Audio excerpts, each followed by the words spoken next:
Всем привет! Давайте сегодня с вами попробуем поговорить о породах лошадей.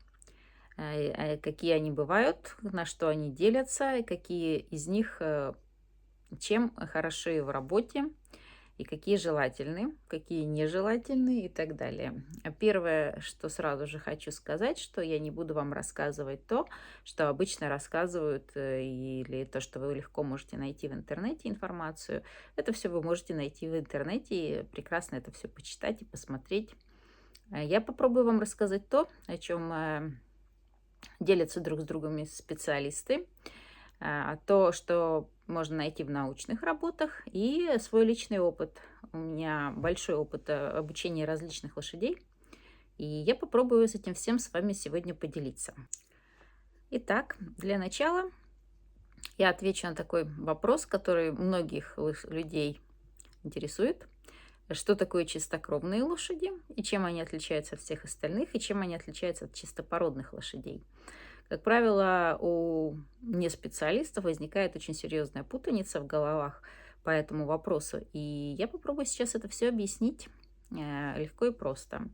Для начала я скажу, что есть в мире признанных две чистокровных породы. Это чистокровная верховая, она же английская скаковая. Вторая порода лошадей – это арабская. А во всех остальных чуть-чуть позже, потому что на самом деле к чистокровным им можно отнести еще две породы. Но сейчас давайте уточним же, что такое чистокровное, и тогда вы поймете, в чем причина того, что я вначале обозначила лишь две породы. Итак, начнем с чистокровной верховой. Чем же она отличается от всех остальных пород? Или английская скаковая. Она выведена в Англии. И как при ее выведении единственным параметром, который пользовался и руководствовался человек, было финишный столб. То есть победитель скачек автоматически становился частью селекционной программы. Если лошадь ничего не выигрывала, она не попадала в селекционную программу. Следующее, что делали селекционеры при создании этой породы, это использовали так называемую книгу племенных лошадей. То есть всех лошадей, которые попадали в программу разведения этой породы, люди записывали в эту программу, в книгу племенных лошадей. И, собственно, книга племенных лошадей стала тем параметром и показателем, который отличает все остальные породы. Почему? Потому что в чистокровной верховой породе, в английской скаковой, вы можете проследить абсолютно всех предков своей лошади до самого первого родоначальника. То есть родоначальников в чистокровной верховой породе три жеребца, в котором восходят все остальные лошади. Также те первые племенные кобылы, которые были записаны в первом томе племенной книги чистокровных лошадей, все абсолютно предки относятся к первым этим лошадям до самого первого тома этой книги, и вы можете проследить всех предков. Это то, чем отличается чистокровная лошадь. То есть все предки записаны в племенную книгу, в отличие от чистопородной. Второй момент такой, что еще чем отличается чистокровная лошадь от чистопородной, большое значение имеет. Но опять-таки сейчас пока на примере чистокровной верховой или английской скаковой. Третье даже уже отличие, да, то, что в случае, если вы будете скрещивать эту лошадь с породой какой-то другой, любой другой породой, вы будете иметь резвостные показатели хуже, чем у изначальной породы. То есть, если вы покроете, не знаю, кобылу чистокровной верховой жеребцом любой другой породы, то по результатам скачек они будут в любом случае хуже.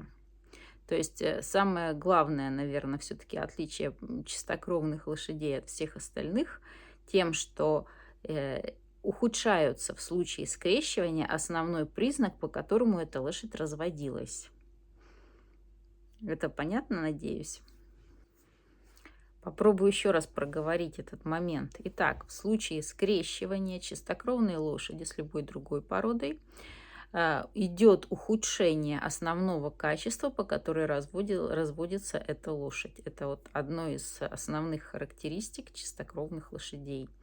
Чем чистокровная лошадь отличается от всех остальных лошадей. То есть закрытая племенная книга, то есть всех ее потомков вы можете проследить до первого тома книги племенных лошадей. Второе отличие – это то, что в случае скрещивания идет ухудшение. И третье – это то, что по данному показателю, по которому разводилась эта лошадь, всегда будет отбор идти строго по одному показателю. Вот это очень кратко. Итак, у нас есть с вами несколько чистокровных пород. Первая – это английская скаковая. Но по ней я уже, в общем-то, все объяснила в двух словах. Вторая порода – это арабская.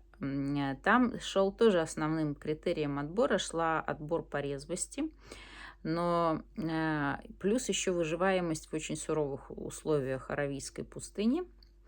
По этим двум показателям это была самая лучшая лошадь для местности, для своей, в которой она выводилась. И опять-таки при скрещивании с любой другой лошадью шло ухудшение этих качеств. То есть лошадь теряла способность к выживанию, теряла способность настолько резво скакать, насколько скачет арабская лошадь. Только, естественно, чистокровная лошадь, которая выводилась исключительно по одному показателю, она по резвости превосходит арабскую лошадь. Вот так вот вкратце по двум породам. Обязательно сейчас скажу еще про одно, но еще сейчас упомяну еще одну породу чистокровную. Есть еще порода ахалтыкинских лошадей. Почему многие оспаривают этот факт? Дело в том, что в отличие от арабской и чистокровной верховой плем, книги племенных лошадей по ахалтыкинцам появились только в 20 веке. И при том, что эта лошадь тоже древнейшая, но доказать по племенному происхождению там за 4000 лет вы никогда, разумеется, не сможете. Ахалтыкинская лошадь тоже отбиралась по резвости, по выживаемости в суровых условиях туркменской пустыни. Разводилась эта порода в оазисе Туркменистана Ахалтыке. И поэтому эти лошади тоже отбирались по очень жестким показателям, но, к сожалению, их племкнига была создана лишь в 20 веке. То есть только тогда удалось понять и оценить все величие этой породы. Поэтому проследить до далеких предков лошадей этой породы вы не сможете. Кроме того, при скрещивании было частично доливалось туда в самом начале, когда еще не было по достоинству оценена эта порода, туда доливалось немножечко крови чистокровной верховой, чтобы улучшить показатели на ипподроме. И при том, что сейчас уже племкнигу закрыли, и больше туда ничего не доливается, но на данный момент, скажем, пока ведутся споры о том, насколько эту лошадь можно признавать чистокровной. Специалисты, разумеется, этой породы уверены, что это чистокровная лошадь, но специалисты других пород оспаривают этот момент. Ну, надеюсь, что в дальнейшем селекция будет вести с закрытой книгой, и это будет чистокровная полностью лошадь.